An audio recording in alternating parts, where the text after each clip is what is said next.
Hi, I'm Philip with a... Who's this guy?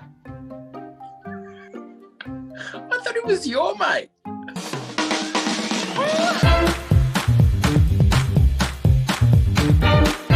Hi, I'm Philip with an F, and this is Farmer Dave, and we are here to unsuccessfully solve your problems. Farmer Dave, it is a doggone world, and that's exactly what our first letter is about, from Mrs. Woofington. My dog goes apeshit whenever somebody knocks or rings the doorbell. I don't know if this is a new thing, or just because I'm working from home now. David, you're the dog expert. Yeah, well, look, this is a kind of normal thing. This is like, hello, dogs and humans. We've been working together, living together for 15,000 plus years. One of the most important jobs of a dog is to say, oi, there's someone coming to the campsite, or in, your case, your apartment. So very important to acknowledge that it's normal, it's okay. But it's not okay because everyone gets their shopping delivered to their door and there's people coming and going. You're on Tinder, you've got this one coming, you're swiping right. You need to make sure that people can come to your door without getting threatened by the idea that some little chihuahua is going to rip their face off. So it's very simple. It's very straightforward.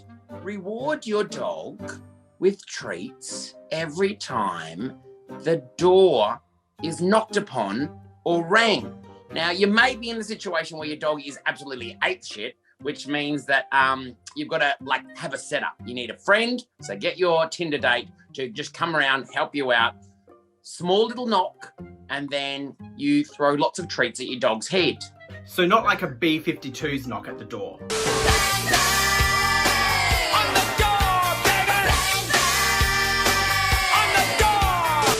No, don't go cray-cray. No bang bang. No, it's just a little tiny tap.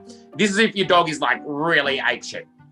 Little tiny tap, your dog is going to do a little puff, something like that, and then throw the treats at its head. When I'm talking about treats, they're pea-sized chopped up things like roast chicken or frankfurts, whatever it is that's going to be soft. It's easy for your dog. So the first one is you just peg it at its head, and then your dog's going to be like, whoa, what the hell? Door knock, treats come at me, something's going on here. Then another knock knock, and then again, same thing. Peg the treats at the dog's head. Wherever the dog is, don't worry, just peg it at its head instantly. Get away from me, Peg, it's not Tuesday. Very quickly, the dog's going to be thinking, hey, I got this whole thing worked out. Someone knocks at the door. This human throws treats at me, so I'm going to go and find the human. So instead of going to the door barking like apeshit, they're going to chase and find out where you are, which is really good because the dog's doing his job and saying, hey, someone's at the door. Easy solve. I know it sounds crazy, but it works. Can you train your dog to give you special kind of barks or warning signals when people come to the door? For example, what if your dog sees somebody come to your front door with this?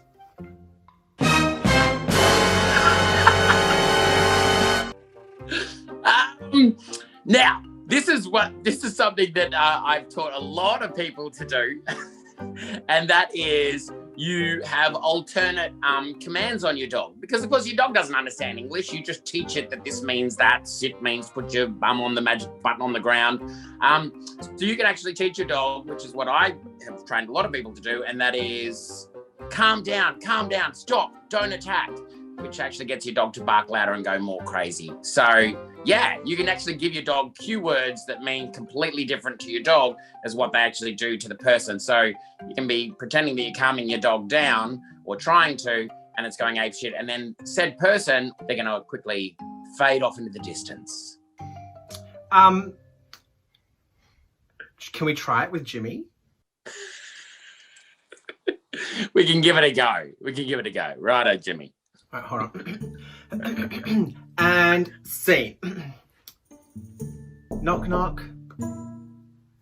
Knock, knock, knock. Jimmy's looking at me. He's like, Dad, someone's at the door. Bang, bang, bang, bang. Good morning. We're just going around the neighborhood this morning sharing the good news with you and your neighbors. Freaking him out. Stop. Jimmy, you're okay. What's a Jehovah's Witness? Yes, sir. We believe the truth. I was once like you. I know not what to believe, but then I let my provider Jehovah into my heart. Oh my goodness, your little cartoon has a girl on fire. Okay, so from going to solving dog issues to dealing with the issues of a dog. So this is from Miss Anastopoulos. And her letter reads, I fell in love with my best friend and thought we'd have our happy ever after. But recently, I suspect he may be seeing someone else. And I can't get solid proof, but I can't kick my gut feeling. I'm really unsure of what to do next. Philip, can you help? Actually, this reminds me of something one of my good girlfriends went through. She was really sus on the guy that she was seeing, so she started stalking him. And the problem is that the stalking landed her in like dangerous situations, like in front of a work site where she got heckled, and then in like some seedy park where she got mugged, and then it went into like this high-speed chase, and like it was just, oh my God, it was so crazy. What ended up happening was that she actually found out that her boy was not cheating on her at all. He was just hanging out with his boss's daughter on their work breaks. So lesson learned, if you're sus, go straight to them and ask. I like your advice, but just your anecdote there. Like, where did this happen? Back in the early mid-80s. Okay, so when you were a small toddler, and where did it happen? In Manhattan. I feel like I'm looking through a sieve of a story. Can you explain a little bit more about the relationship you have with your best friend? Okay, not so much my best friend, more like somebody I know of, kind of more like I'm a fan of. Philip, is this like a Molly Ringwald movie or like... No, kind of, maybe it was Miss Piggy. Are you talking about like a plot line to Miss Piggy and the Muppets Take Manhattan? Yes. We're problem solvers. Excellent. And you're drawing from your childhood toddler experience of watching Miss Piggy stalk Kermit the Frog. Yeah. So, like, I mean, maybe not so much a seedy work site, and more like, you know, just some construction on New York City street.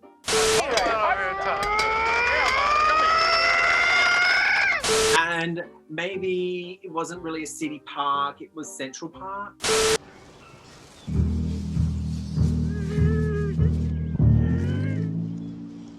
Okay, maybe not a high-speed chase. Maybe she was just chasing her mugger and got her purse back.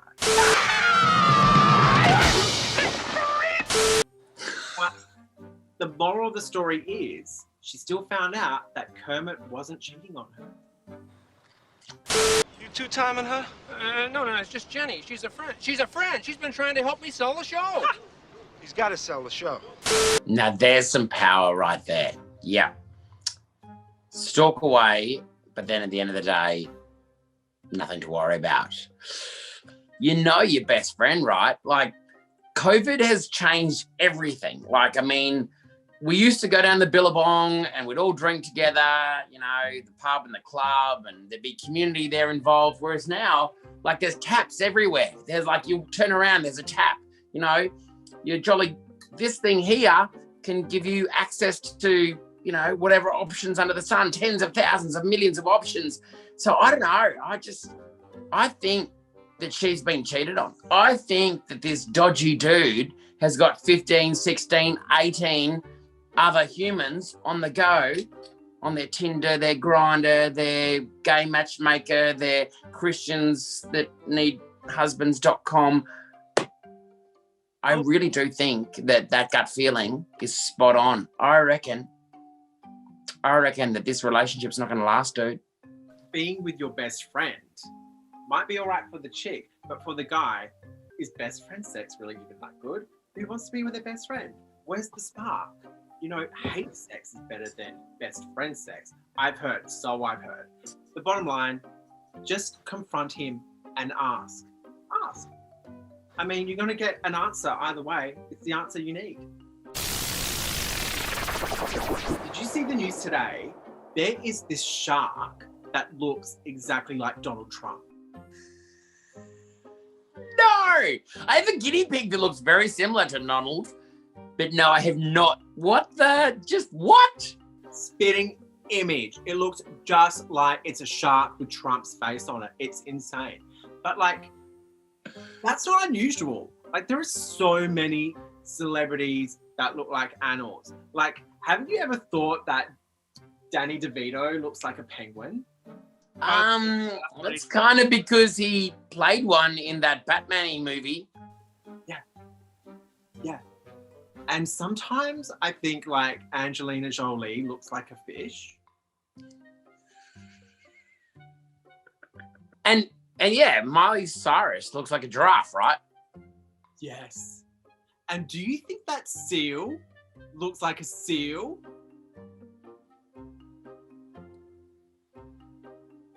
Yeah, and like Dr. Phil totally encapsulates everything that is a sea lion. What animal do you think I look like?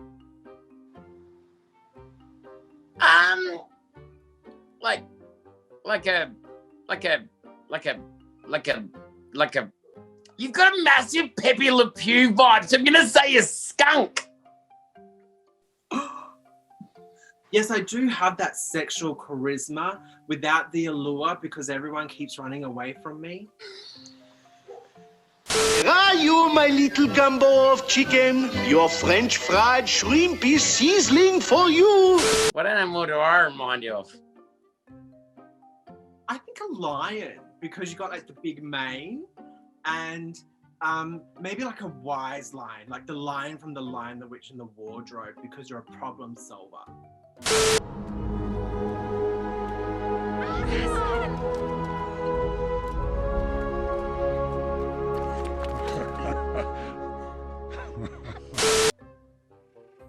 Aslan. Yeah, baby.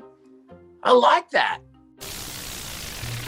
Well, once again, that's all we've had time for this week on Problem Solvers. I'm Philip with an F. This has been Farmer Day. And of course, if you have a drama that you need solving and you're thinking, who do I get to solve my problem? Slide into our DMs and we'll solve it for you. Thanks for making me a stinky skunk. But a cute stingy slunk. Like, he's the cutest little skunk in the history of the world. Like, I've been up close and personal with skunks. They're not cool, but Pepe Le Pew is like a total dude.